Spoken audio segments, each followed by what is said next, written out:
It all works beautifully. You're getting sugar, you're producing ATP.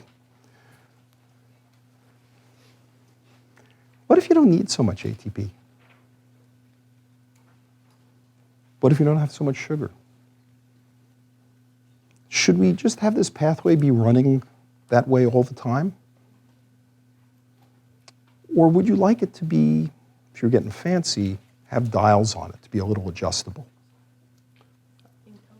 Something tells you we're going to want some dials on that. So let's take a look at how we can regulate this nice pathway. A goes to B, goes to C, and maybe C could get used to make D, E, F, or maybe it could get used to make G, H, I. Okay, we're not going to fuss over any molecular structures here. Suppose we have too much F. The cell says, I've got too much F. You know, I'm trying to balance things out. I've got too much F. Maybe F is ATP. Maybe F is something else. I've got too much of it. Yet this pathway is just churning out more of it. That's not good. It's a waste. It's a waste. I don't want that much more F. What do you want to do? Send it down. I'd like to turn down the dial. What dial would I like to turn down? How about this one? If I turn down the dial here, I won't make so much F. I'll make a lot of E, though. That's not so good. No. I could turn down this, but then I'll make a lot of D. Maybe what I should do is turn down this one. Okay, so you would like to have some way to have excess F turn down the dial there. By the way, what's the dial that we're talking about? What is that arrow? That arrow refers to, sorry? Rate. The rate. And what controls that rate? Enzymes are good at controlling rates. We can really slow things down if we could just persuade that enzyme to please stop working or work a little less well. So imagine that we had this enzyme. Here's our enzyme. And it's got a site here for C. And C, it's going to convert it into D. I'd like to have that enzyme please slow down if there's too much F. How's it going to know there's too much F? And what would it do in response to it? Could F block the active site? F might block the active site. That's a possibility. But probably F is a different shaped molecule. It doesn't fit in that active site so well. Yeah? Have a site for F that causes it to change shape, so C won't fit. Ooh. So maybe there's some,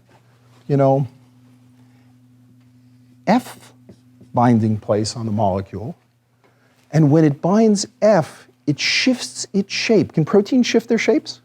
Yes. We saw proteins do a lot of shape shifting. So maybe there's an F site, and it changes its shape into another shape. The word for other in Greek is allo. The word for shape, three-dimensional shape, is stereo. This is called allosteric, an allosteric regulation. Other shape just means other shape regulation. So F binds to that protein. We were wondering, actually, weren't we, about this big protein with all these amino acids and all these things, and what do you need all that for? Well, some of that might be there because F can bind to it and then transmit the binding of F into shape-shifting and affect the active site. That's a pretty good trick. Suppose I have too much I. Same deal. I could go back there. Suppose I have too much F and I. Where would I like to slow this thing down? Too much F and too much I. I might want to slow it down over here. So maybe that enzyme, who knows, could have binding sites for F and I. Possibility. Now, suppose it's not that I have too much product at the end of the reaction, but I have too much reactant at the beginning of the reaction. I've got too much glucose, and I haven't made enough ATP. It's building up. I've got a lot of A. I want to get this reaction to go faster.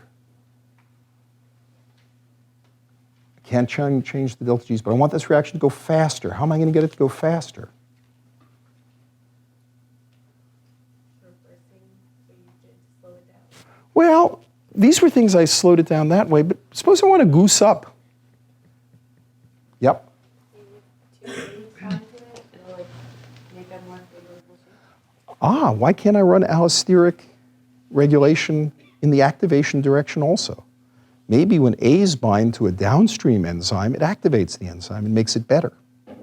So I can run that both ways. Is that what you said happened in the hemoglobin, sort of? Well, in the hemoglobin, that's a little bit like it. It's not quite the same thing, but when one oxygen bound in hemoglobin, it made it more favorable for another one for another. So in fact, hemoglobin changed its shape to make more binding possible. Now, hemoglobin's not an enzyme, but it's exactly the same principle.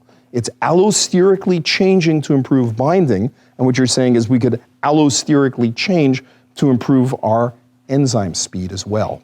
So we can have either, we could call the first thing we talked about feedback inhibition,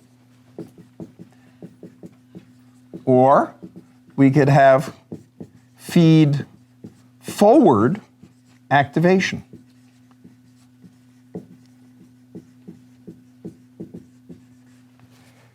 And that happens. It happens all over the place. Probably when this reaction first evolved in evolution there, long time ago, it didn't have all those nice tweaks. But over time, as organisms competed with each other, those who evolved cute tricks, like being able to do feedback inhibition or feed-forward activation, outcompeted their friends, and all of these cool little tricks were layered on top and on top and on top. So we actually see this happening in glycolysis. Glucose to glucose 6-phosphate. First step, glucose to glucose 6-phosphate. That's an expensive step, isn't it? I'm spending an ATP. Well, suppose I have a lot of glucose 6-phosphate around. Would I want to do that? Turns out glucose 6-phosphate itself can inhibit the enzyme that makes glucose 6-phosphate. Pretty cool. That enzyme is called hexokinase, because kinase means puts a phosphate group on. And so the product actually inhibits the enzyme and says, if I got too much product, please don't bother making any more. Now, there are some other things here. Some of these other things here can be inhibited by too much ATP. If I've got enough ATP, I can inhibit them because there's an ATP binding site. If I got too little ATP, then there's too much ADP, or actually often the molecule that has just one phosphate, adenosine monophosphate. And those guys can come back and they can activate. And in fact, this is incredibly important and an expensive pathway. I'm spending ATPs and it's highly regulated along the way. So that's what happens. There's actually a lot of fancy tricks that I won't get into, and not all the regulation for most pathways is even fully understood, because there's still probably lots of aspects we don't fully know. All right, take a moment and test yourself with a pretty hard question about the regulation of pathways.